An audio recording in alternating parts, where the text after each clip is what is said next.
What's up guys? For this video nga pala, gusto ko lang i-share kung ano ba talaga yung mga klase ng barko. So marami nagtatanong sa akin, ano raw ba yung sinasakyan ko na barko ng offshore. So karamihan kasi sinasabi nila ay tanker, cargo, passenger, container. So yan lang yung mga basic na alam ng mga tao na hindi nakakakita ng mga barko talaga. So itong ating barko na pinapakita ngayon ay ito ay isang klase ng isang offshore. So ito ay nag-install sila ng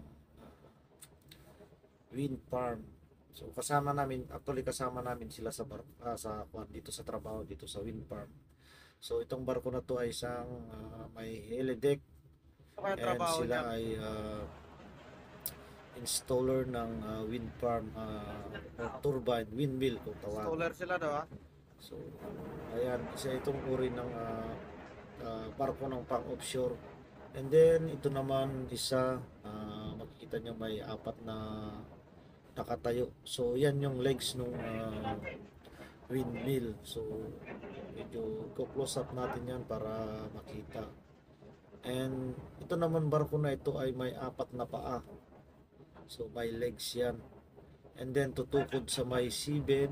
And then iaangat niya yung katawan niya para hindi siya gumalaw, para walang movement. So hindi siya maaagos. So yun yung purpose ng barko na yan. So halos hindi alam ng mga karamihan yan. So ayan lang, share ko lang ito para magkaroon din kayo ng konting idea.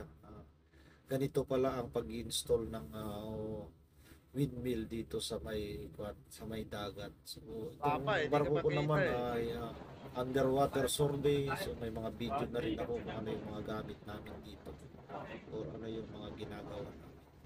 Yun lang, at sana nagustuhan yung video na ito, and paki-like na lang and share at subscribe.